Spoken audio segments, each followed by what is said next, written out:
We are live. Let's do this. Nice.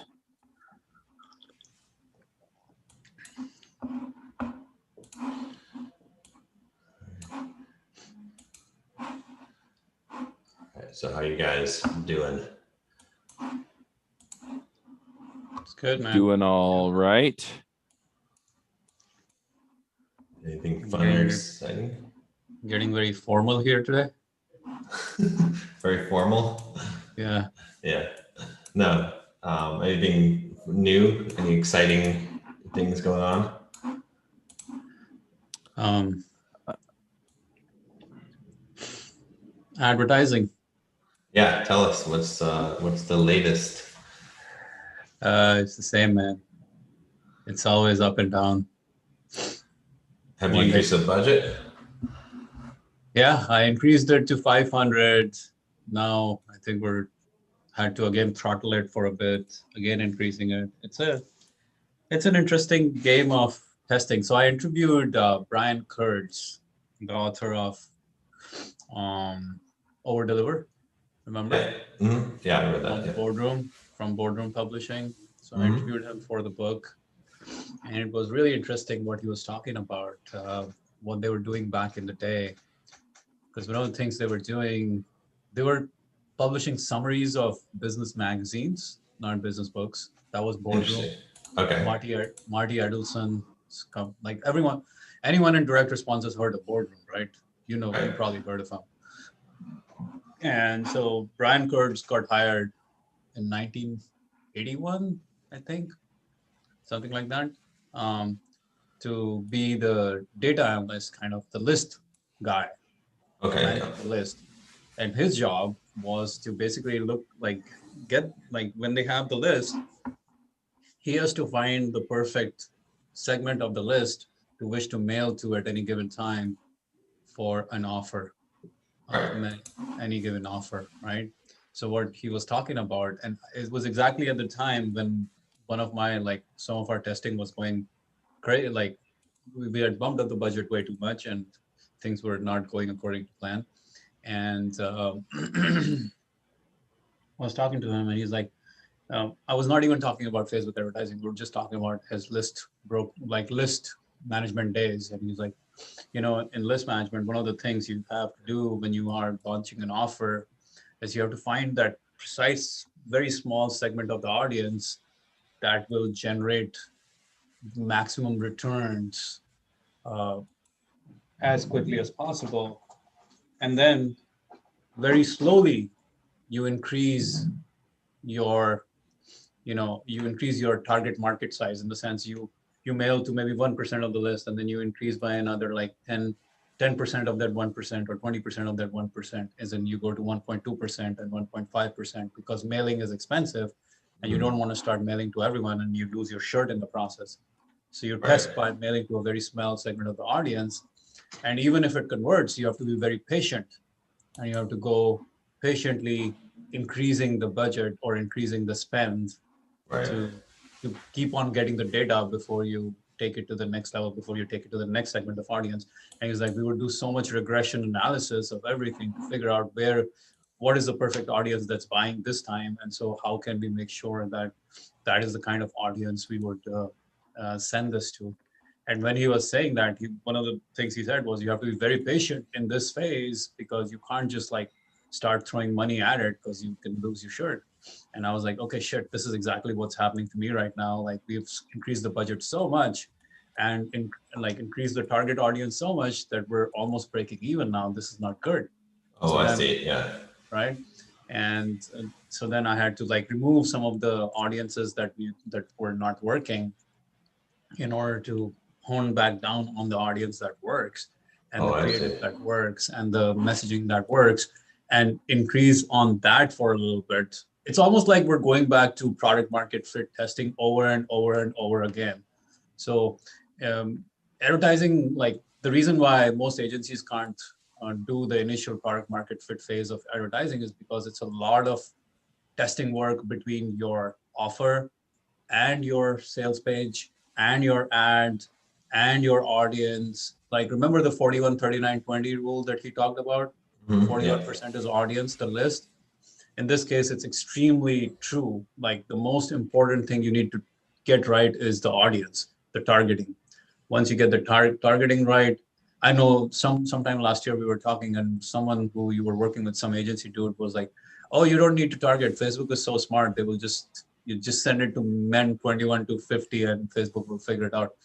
Dude, that guy has never done advertising before because the principles of advertising never changed, right? Yeah, I think Huh? what he was saying was along the lines of, which is sort of what you're saying, which is like you give it a broad audience, you let it run, you see what's converting, the demographics that are converting, and then you narrow it based on actual data. By that time, you lose your shirt. Because if you give it, because you give it such a big audience, it won't know, and you won't get enough data points to be able to get the learning that you need. And so what he was saying is in direct extreme opposite of what Brian Kurtz was saying. He was saying you got to go very narrow, you got to make your assumptions, go very narrow, test that market, test that audience, see if you can get it to work. And when you get that to work, you do more analysis to see what was in that audience that got it to work, and then expand one step at a time to get more and more and more audience. So it's a very interesting dynamic here, right? You start very sharp, and you try to make that sharp work. You go small, you go sharp, you get that audience. You test maybe 4 or 5 different audiences to see what's possible, but not like a broad 100 million audience. You go for like 1 million, maybe Gary Vee followers who are 21 to 50, who also like Tony Robbins, right? An intersection of Gary Vee and Tony Robbins. That's a very different audience than Gary Vee and people who follow Entrepreneur Magazine. Right.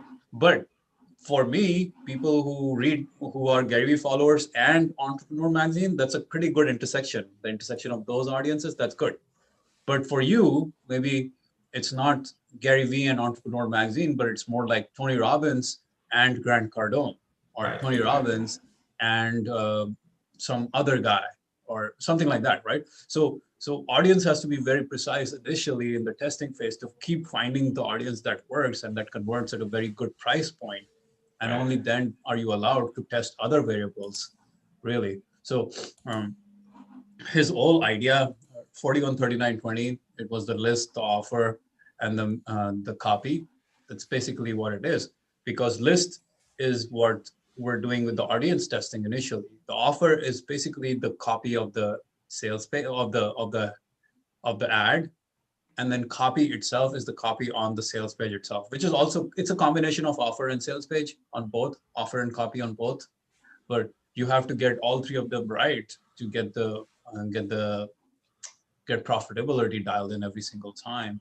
So yeah, it's basically, this endeavor is teaching me so much about like going back to the basics of testing and like constantly, almost never ending testing in this phase of figuring it out.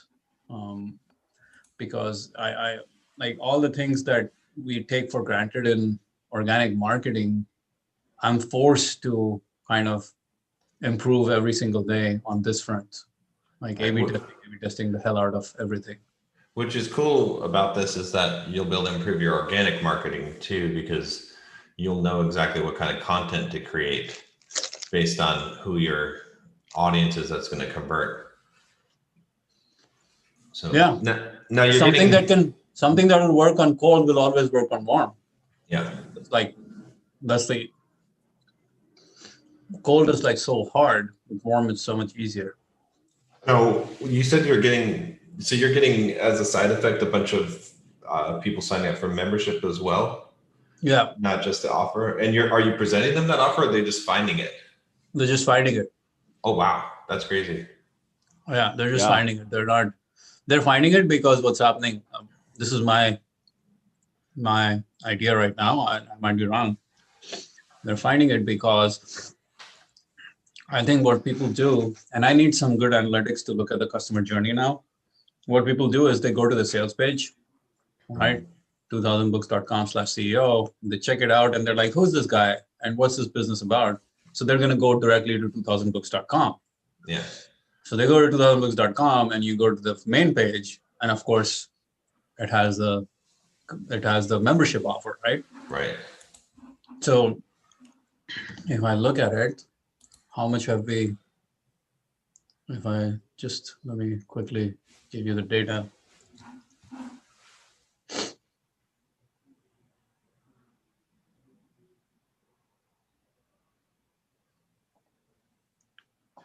So yeah, we've basically collected $1,350 from Entrepreneurs Book Club. Wow. Um, And that's recurring too, though. Or yeah. well, it's yearly recurring. Some of it is annual, some of it is monthly, and some of it is lifetime. Yeah. So we have 33 customers that signed up, 3 churned out, and we have already collected $1,354 from those customers this month without a single promotion to that page. Nice. Wow, that's good. That's the bonus. Yeah. But I was talking to some of the people in the Facebook advertising, like marketing kind of Facebook advertising world, and they were like, dude, if it's working, then why don't you just like retarget them with this offer at a later time? All those people who are not buying your entrepreneurship books or pack, retarget them with this main page, the homepage offer. Yeah, I agree. So that's the next thing that we will do. So we have currently 42% monthly, 33% annual, and 6% lifetime. But 33 people is too small a number to have any kind of data, really, to be honest, right? But yeah, I mean, that's an interesting side effect of people just buying the front-end product. So how's this growing your overall revenue now? What are you looking at? Like, I mean, this is small, like, at least for so far, it's small. What are we? Let me take a look. So far, advertising isn't a big portion of the business. It's still a small portion of the business.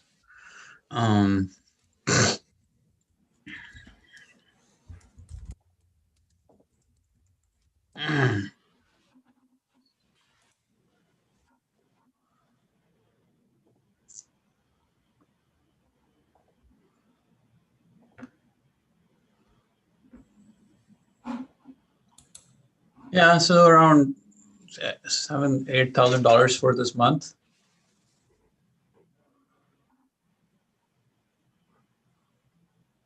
$8,000 for this month.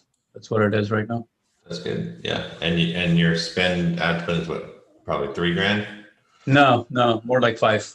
Okay, still. Because right now, I mean, this is the first phase of it. Like, there's so much testing and iteration and improvement on every end of the funnel that needs to be done, like the bump and the upsells and the cart and the sales page, all of that shit, right? And our email sequences post-purchase are not optimized at all. So all of that, I feel like once we get that all working, we should be able to get back to 2x ROAS. Yeah. Nice. Yeah. So very nice. Yeah, this is a journey, man. Like, one of the things I'm realizing more than anything else is like this, like the reason why a lot of people, and because I'm in another group where we talk about this quite a bit, where everyone is doing, like, I'm in another program where we talk about these kinds of offers. And I see all the time, this is the most common thing I see. The reason why people like just can't do this is because they will start it. They will be in it for a month, 2 months, 3 months, 4 months, and they'll be like, I tried it. I put my offer up. I got 2 sales. I spent $1,000. This is bogus. This is not working. I'm out of this shit. And so many people, 90% of people will churn out of this just because they can't handle the constant testing and iteration of advertising. And like, that's the game. It's like anyone who's like, I'm out of it because it didn't work the first time around. It's not a realistic way to look at advertising at all. Like, advertising is much more of a, like, just like content marketing. You don't get the results of content marketing on day one. Once you start putting a blog post out, it takes almost a year before you make a sale, right? Right. Yeah. Same with advertising. Like, it takes a lot of time and effort and energy to go through the iteration to improve the all the nuances, all the steps before you get to the end result. So anyone who's like, oh, I want the, like 95%, 99% of people I see who give up are not constantly testing and iterating their marketing, their advertising, their funnel, their copy, their sales page. They're hoping that they get a home run with one offer, but that's never the case. So yeah, it's interesting because I mean, even just to grow your show, right? It takes a certain amount of going over things enough to figure out what message is resonating with your audience, so they'll keep coming back, right? And that's something that I've seen. But it's funny that you bring this up, because I basically heard this. I was listening to Marketing Secrets, Russell Brunson, the other day, and he mentioned that they go through hundreds of hooks before they find the handful that work the best, or in some cases that even work at all, right? And so, yeah, you know, it's a process. And he pointed out that often the ones that they think are going to work, that they just come up with, don't, right? And so they have to keep iterating, because the product that they're aiming for is probably good, right? But as they figure out the hook, and then they refine things, and then they refine the product, that's the process that they wind up going through. But yeah, they have to go through that process of refining the hook and getting that thing out there that's going to convert. And the first one's not it. So true, man. It's a constant battle of, I think it's almost like you have to submit to testing as your most important thing in your business for a while, or not most in your marketing. And it's humbling, because it teaches you to go back to just test, rather than assume anything. And everything has to be tested in advertising to make your buck back. Well, it comes back to what I was saying a long time ago, which is that the product doesn't matter, right? Because it really doesn't. Like, I mean, product matters for getting refunds, refund rate, but up until all of that, it's the marketing, right? So you're advertising, right? I mean, obviously, if you advertise something on Facebook and then it's not what you advertised, people are gonna, you're gonna get refunds. But the point of it is that, like, all of the marketing, right? All of that is what's going to sell the product, not the actual product itself. Because everyone is always focused on, and half the coaching clients I work with are always like trying to make the product better, but it doesn't really matter how good the product is. It only matters what the offer is. Yes, and that's like a iterative process in the sense. Your product has to be, your offer has to be scintillating enough for the audience to want it. So you can call it the product, you can call it the offer. It's a combination. The offer is a combination of the product and the messaging in some ways, right? So it has to grab the audience to the point where they will buy. But yeah, I think anyone can design a great product that gets people results, but very few people have the stomach to withstand the marketing effort it will take to make it a multi-million-dollar product, right?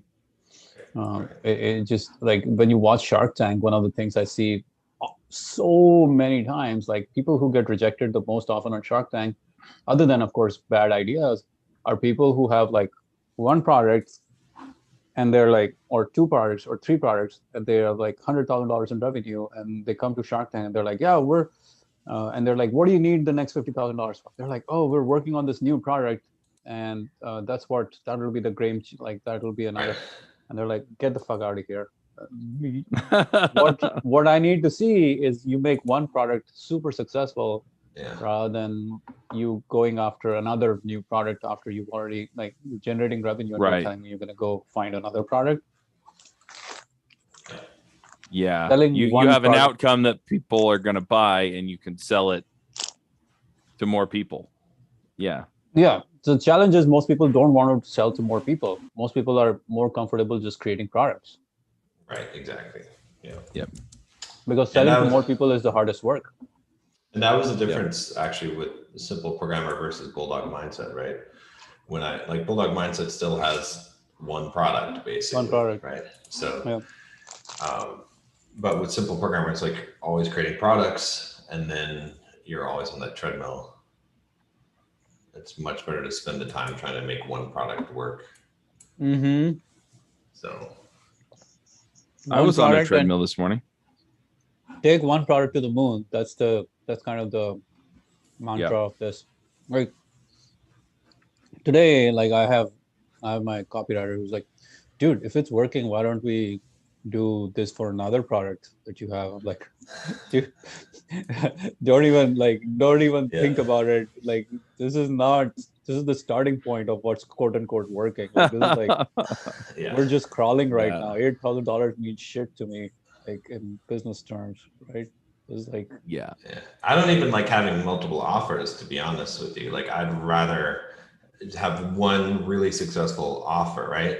And that's what Netflix did, right? Netflix, they basically they had a bunch of different offers, and then they found the one offer that worked really well, which was I forget what it was. It was like three movies a month or something, 3 CDs, DVDs. Did you read that? Did you read the book, Mark Randall? I'm not sure if I read it or if I picked it up somewhere else. What's the name of the book? That Will Never Work. It's a good book. I haven't read that one. It's the early stages of It's a really good book. Yeah, but basically they tested all these different offers, right? In fact, they were going to shut down the company if I remember correctly, because they couldn't get anything to work. And then finally they tried this one offer, and that one offer was phenomenal. And so they shut down all the other offers and just did the one offer. They found it by mistake as in by testing mistake. They were just randomly testing shit, and when someone mailed out a test that wasn't even supposed to be the perfect test. Yeah. Well, isn't that how a lot of these come around? I mean, Slack, they basically created as this tool for them to communicate inside their company while they were building something else, and then realized there was nothing else out there that was nearly as good, and so they released Slack instead. Yeah. How many members? You said you're getting like 100 new members a month right now, John? Yeah. Net or gross?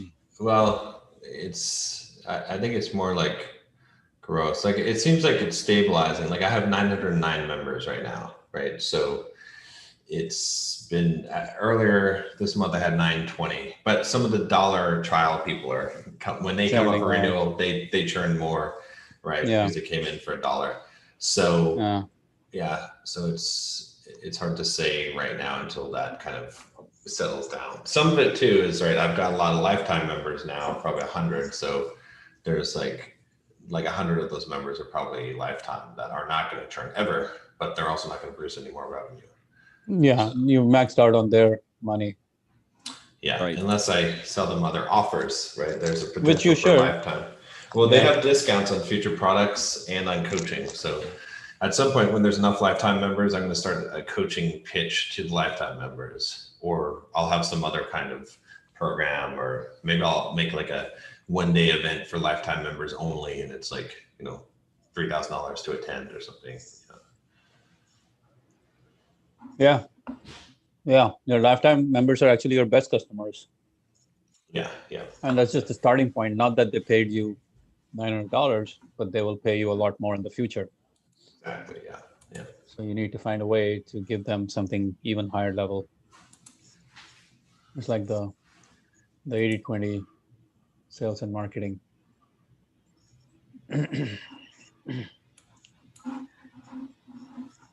So are you guys doing any new anything specific for promotions, or just the regular? Yeah, I've been dealing with a lot, trying to get it situated and everything with travel. So I haven't really focused on, what I'd like to do is another masterclass, but I'll probably do that next month. And then, we've got some promotions going on SimpleProgrammer. We did one promotion that was like a leak code type of competitor, like interviewing skills. Didn't do so well. I didn't expect it to do that well. How much do you guys do on that one? I don't have the exact numbers. I gotta figure out how to get them, because I have to make it. I think it was like $1,000 or $2,000 though. It wasn't much. And then we have the promotion coming up with The buyer, potential buyer. yeah. So we'll see how that does. They have a good funnel, so I think that one will work out well. What's interesting is there's this company called Ezoic, and they do ads, like basically they're an ad network. And they roped me in. They're like, why don't you put our display ads on your site? And I was like, I don't like display ads. Like, they never make any money. I was like, I would need to make at least $1,000 a month for display ads to be worth it. And they're like, the guy was like, yeah, I can get you to $1,000 a month. As in, they will just pay upfront without no display. He said that with the CPM, they're doing a lot of ad placements on it, right? So they have this software where they can figure it all for you. So I was like, okay, yeah, do your What's best the CPM shot. they're offering? Is it CPM or CPC? They're doing it. Let me see if I have the breakdown. I haven't really been looking at the breakdown of the CPM on it, but let me see. Earnings per, they have EPMV. Earning per mile. Yeah, so that's per 1,000, right? So that's basically CPM. So I'm looking at CPMs of like $19. It varies $19 from, CPM. yeah, 15 to 19. It's improving over time because they have an algorithm that's smart. How many impressions are you going to be generating per month? Let me see if 50,000 impressions. I'm trying to figure out what because at 50,000, the $20 CPM makes it $1,000, which might be cool. Well, what I'm getting, I've been doing this for a couple months now. In the last 30 days, I earned $1,600. So, and then I just signed up for their premium advertising program. So I think that'll end up being like $2,000 a month that I'll make just off of the ads. So that's what kind of ads are they running? Is it programming related or just general? I don't know. Go to SimpleProgrammer.com and see what you see. I think I've seen a lot of retargeting ads. All I saw was Viagra stuff last time. You saw Viagra stuff? Yeah. No. Did it come up? I'm just kidding, man. Okay. Well, that's on you. You're searching. You must have been searching for Viagra stuff that you're getting retargeted by. This is just. Be careful. Google your echo's listening. Huh? Google's listening to you. Yeah, Google's listening to you. You're going to get retargeted now. This looks like Google ad network mostly. Yeah, it is. I mean, I am getting retargeted by Alric, the YouTube guy, getting tips on custom logo makers. That's ClickFunnels and a bunch of tech stuff. But I don't know. Mostly, I think Facebook/Google display network. Yeah, it is. But they're using some kind of smart algorithm to, integrate it into it that's working. I mean, there's a lot of ad placements, but hey, traffic is going up and I'm making more money. So traffic is going up. Why is that? I don't know. Well, I have an SEO company working on the site as well, so that might be related to it as well. So, but are they doing anything specific for you? They're like a gray hat SEO company. So what they're doing is they are basically, they have like a bunch of domains they own and sites and stuff, and they create articles and do link backs on those, or they have like, they're probably buying like space on sites too, but they do like so many link backs per month. And so far it's looking pretty good. Like I've been seeing the rankings go up. So probably not as good as someone doing a manual SEO, like but still I'm paying like $250 a month. For $250 a month, it seems like it's well worth it. So. All right. Well, gray hat is gray hat, though. Yeah. You never know when you get a slap down for that. Yeah. I think the way that they're doing it though is because it's so far it seems like they're up to date on all the issues and stuff. So I don't think it's likely to cause a problem, but I don't really care that much either because But I don't know. I really don't think that's it's like I've had them for a long time. Like I tested them out on Bulldog Mindset where there wasn't any sort of traffic for over a year before I put them on SimpleProgrammer. So I'm pretty confident in their ability. What So. kind of gray hat stuff do they do? Well, like I said, it's just really doing link building, right? Okay. So Gray hat link building. yeah, that's really the only thing that they're doing. So it's like the links are like questionable links, I guess is what I would say, but they're not total spammy links, right? So they have probably a bunch of sites that they have agreements with that they can publish articles on, and so they publish some article and link back.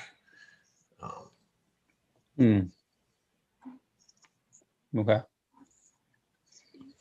But yeah, but I'm seeing rankings going up, so that's for $250 a month. It's worth it.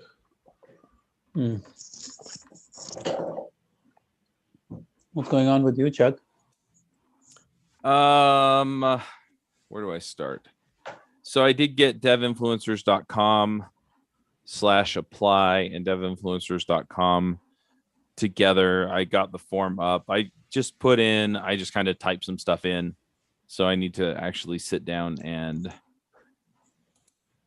do some real copywriting. But if you fill in the form or fill in your name and email address, it'll actually take you to the application and it adds you to the convert kit and sends you a welcome email that reminds you to go fill in the application. So yeah, now I just need to do some copywriting to, warm people up and remind them to go back a few times. So that's going. One of my coaching clients got a contract for 30 hours a week and said he doesn't have time for the coaching, so he pulled out. But I did pick up another coaching person, so it kind of evened out there. I'm starting to get calls about sponsorships now that I'm reaching out to people. Nice. So that's starting to warm up.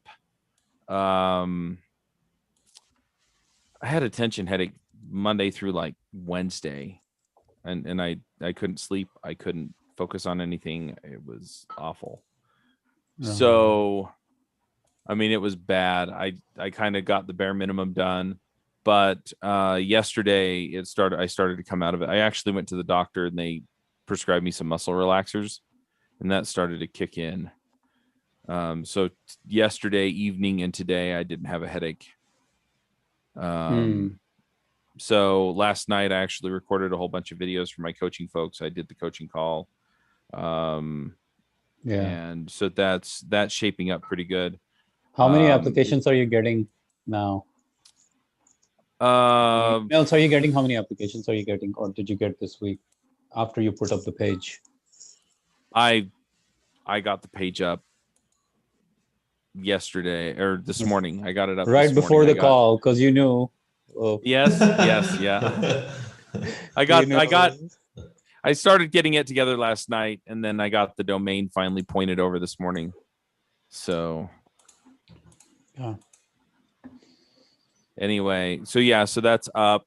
I have artwork being designed, so I should be in good shape to get everything launched. I have time set aside to get those episodes recorded and out next week.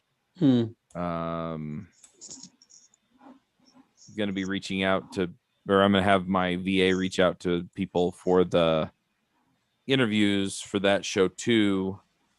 Yeah, it's all kind of coming together.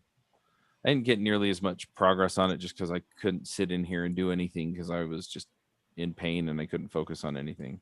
Oh no. So yeah, but it seems like it's mostly solved. So yeah. Sorry to hear about that, man.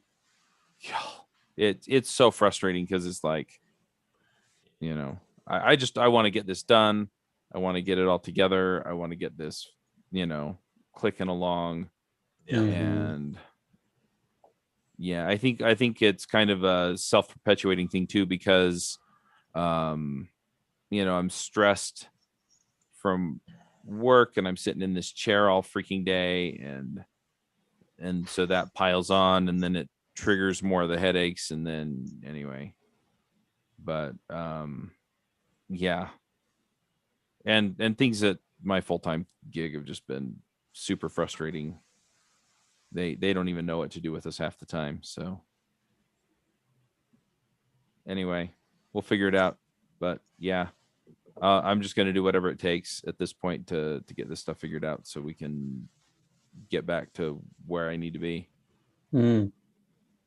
How many But total? the silver lining to this too is that, like, as I've worked through this, I've realized, oh, I've got this gap in what I'm doing that I need to fill on devchat.tv, right? So I'm telling folks to do stuff and I'm going, oh, this isn't right on my stuff, right? And so that's been getting filled in on my stuff. And so it's improving what's going on devchat.tv as well. And then I've also gotten some feedback from some previous sponsors on, hey, we would like a report on the sponsorship that looks something like this, right? And so, putting that together has also been helpful, right? So anyway, all of it's coming together in a very positive way. I don't know how it's all going to reflect one way or the other, as far as like sponsorship rates and fill rates and things like that, because going and looking at the numbers, they are a little bit lower than I expected them to be. But the flip side is that I can adjust to where I'm at and then just go and work hard to make it what I want it to be. So anyway, that's kind of where things are sitting right now. How many total coaching clients do you have now? So right now I have 4. Nice. Okay. You had 5 and went back to 4, huh? Yeah.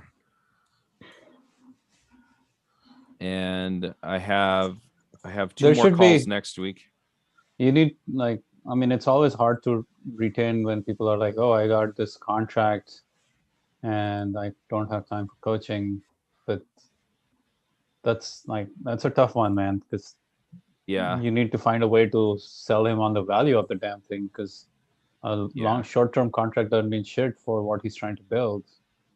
Yeah, well, he said it was a contract that was through the end of the year, and it was for a crap ton of money. So then, yeah, usually that is just like, it's sort of like it's not you, it's me type of, that's what he's giving you there. So it's like, because people don't want to be like, yeah, I just don't really want to do the coaching anymore, or I don't want to pay you money anymore. So they come up with something. So sometimes the best thing to do with that is just to dig a little deeper and just to be like, well, what do you feel like would make it worth your time, to start asking, but what do you feel like you're not getting that, would make it worth your time? So. Yeah, I mean, also like going back to why he actually signed up with you. What was the reason? Is it in alignment with this contract? Yeah, I do need to follow up with him. And I mean, I don't really have anything to lose, right? So yeah. This is a tough one, but you win one, you lose one. That's part of the game. So the new one you brought on, what's their story?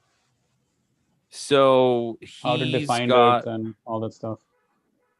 So it was another bonus episode deal. That's where most of these people are coming in, is through the bonus episodes.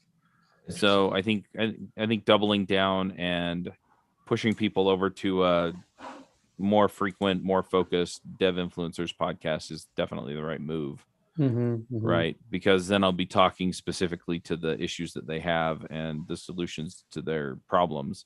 But yeah, so what he was talking about, what he's looking for is he wants to build out content around Quasar, which is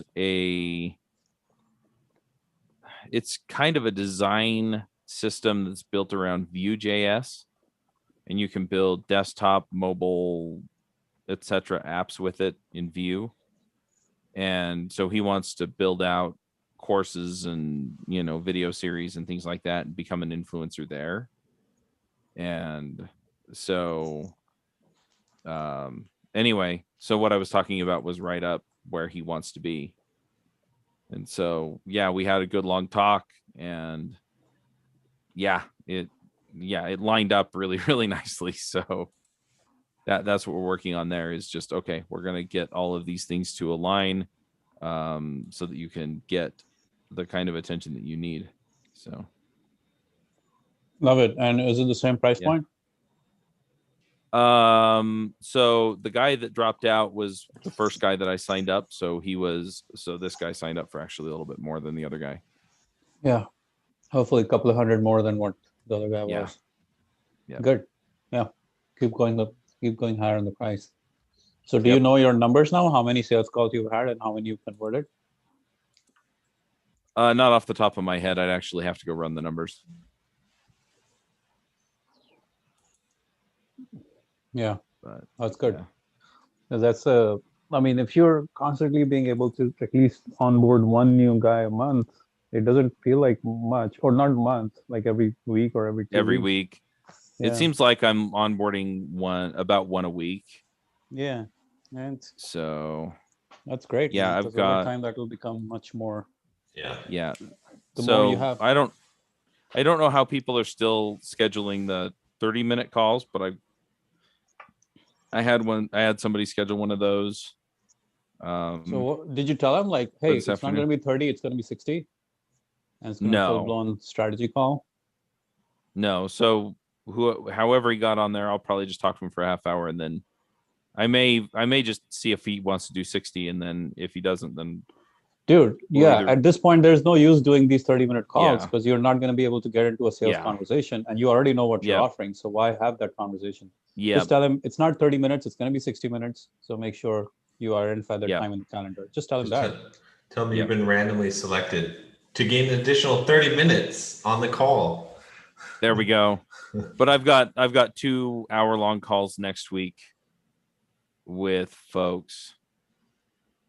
And then I had another person come in yesterday, so I'm emailing them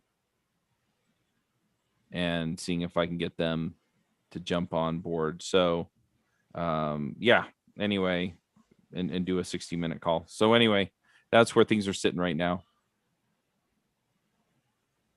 Okay. So, yeah.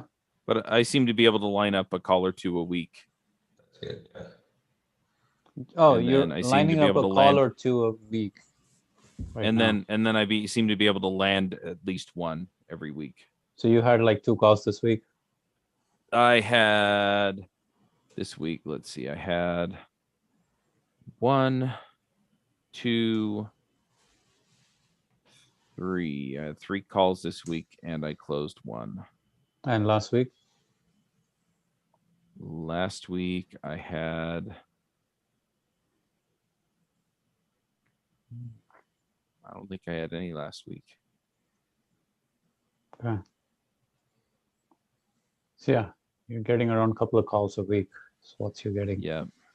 If you can increase that, you get conversions on that. Yeah, and if that landing page will allow me to capture those emails and do a warm-up sequence and increase the number of applications, you need to sit down and you need to set aside 2 hours of your time to write that landing page properly, and to continue to improve it for quite a bit of time. Yeah, because right now it doesn't look very appetizing to me. I just checked it out. Yeah, like I said, I just put it up so I had something there. Yeah, that's fine. But very quickly you want at least, like, you don't need, the thing about something like that, you don't need a lot of text, but you need very quality text. You actually don't need shit ton of stuff. Like, you've got way too much text. You'd much rather you could literally just have 1 or 2 lines and have people opting in, because sometimes too much can basically feel overwhelming to the point where they're just not going to take action. But if you just say whatever that copy is, whatever that end result is that you have been promising, just put it back all over here. Like, don't try to promise another new end result. Don't try to get crafty on the shit. Sell the same end result you were promising last time.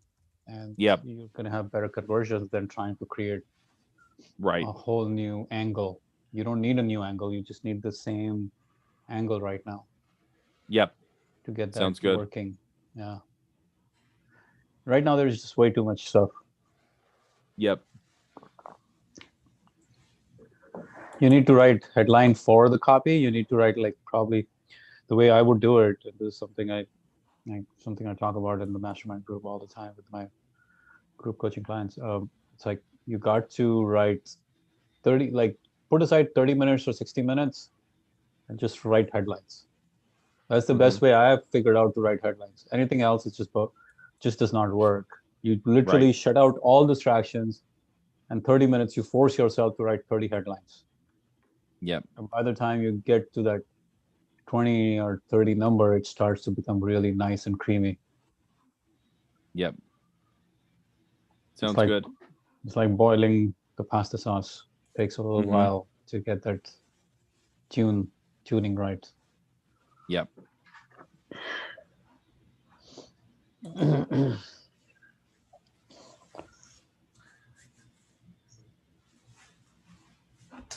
All right. Well, should we do our thoughts for this week? Damn, that's quick. Yeah, that was quick. Yeah. You sure you guys are done? Come on. There's more you have to say. I gotta go and run some errands, but yeah, I haven't been doing a lot lately. So yeah. Well, and things are mostly going the direction I want them to go. I mean, heck, what else do I have to report? I mean, I'm training for this marathon in June. You want to talk about that? But that's just I run. Where? It's here. It starts it starts about 6 miles up the canyon from where I grew up and ends about about 20 miles down the road from where I grew up in Provo. Oh, nice. Well, that'll be cool. What kind of mileage are you doing right now? About 4 or 5 miles a day. Yeah. Okay. And yeah, my longer runs I get, 7-8 miles. Okay. But it's in like 3 months, so yeah, you got time. But I'm yeah. You have a goal for like a completion time for this one? I let things slide after St. George, and so I'm looking for a completion. My pacing's somewhere around where it was for St. George at this point, so I'm hoping to get a little faster, but honestly, if I complete anywhere around where I did for St. George, I'll be happy. Good. Okay, cool. I need to start running again sometime. I feel so much better doing it and doing keto. I just feel better. So you're going to be running more in the early mornings or late evenings now with the heat? Oh, me?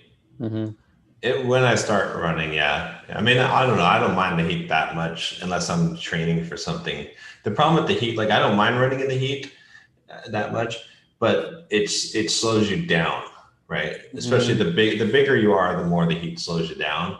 So the problem I had when I was training before for like the ultras was that I could run in the heat, but if I ran in the heat, then I would have to run at a slower pace. So I wouldn't be getting the training that I need in as far as getting the speed up. So now you have to kind of get used to just doing more hard running. yeah. All right. Well, yeah, I got to go run some errands. I'm trying to think what my thought is for this week. I could throw you mine. Okay. Because like I said, a lot of this has forced me to get a lot more systematic about this stuff and document a lot of this stuff, which I've known I needed to do for a while, and I've kind of off and on done it. But man, it's made a big difference. So I've documented stuff, and then I've handed it off to Michaela and said, hey, can you do this? And it makes such a big difference. such a big difference, right? It's like, okay, do this. And, the other thing is then when it's not done the way that I need it, I can go back to her and I can say, okay, this is what needs to be done. And I update the documentation and it gets done the way that I need. And it's all documented the way that I need to be done. So yeah, I mean, as simple as that sounds, it's such a big deal. It makes such a big difference. And the other thing is then it's out of my hair, right? I go check on it periodically. And other than that, I don't have to think about it.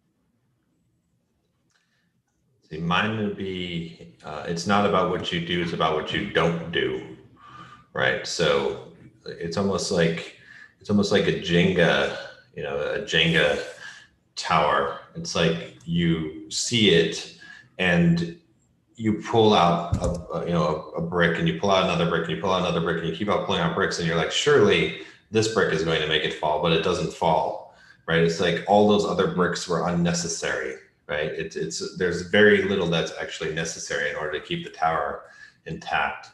And so, it's a lot of stuff is like you can cut out maybe 50%, 60% of what you're doing in your business and still have the exact same results.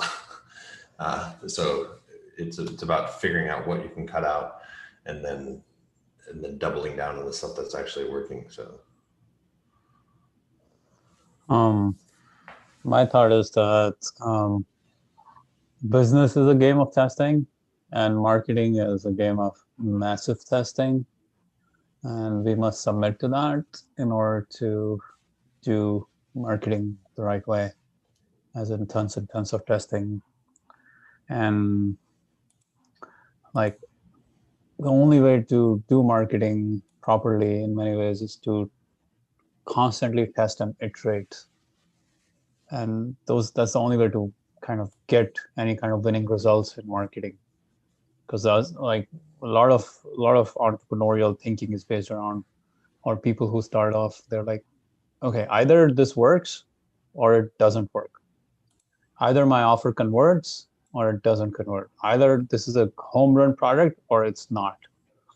But more often than not, it's not the case. It's more like you start with something and then you keep on tweaking and making modifications and improving and changing and all of this to get it to become a home run. So it's like the difference between what I think about quite a lot these days is a lot of entrepreneurs come in thinking, is this a home run? Is this a winner? While the way to approach business in some ways is, can I make this damn thing a winner? Or will I make this damn thing a winner? And they're completely two different games. Because is this a winner is always putting you as like, okay, well, maybe this is not a winner. Let me go try something else. It's the opportunity mindset.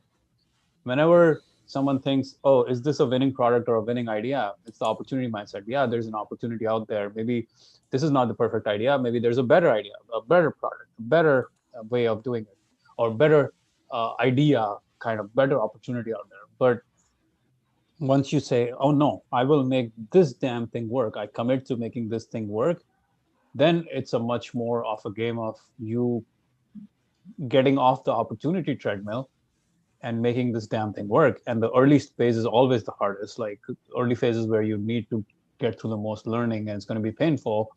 And the good thing is 99% of people will just fall for the opportunity mindset and they'll give up. And for those who say, no, I'll commit to making it work, that's when the fun begins, really. So I agree. All right.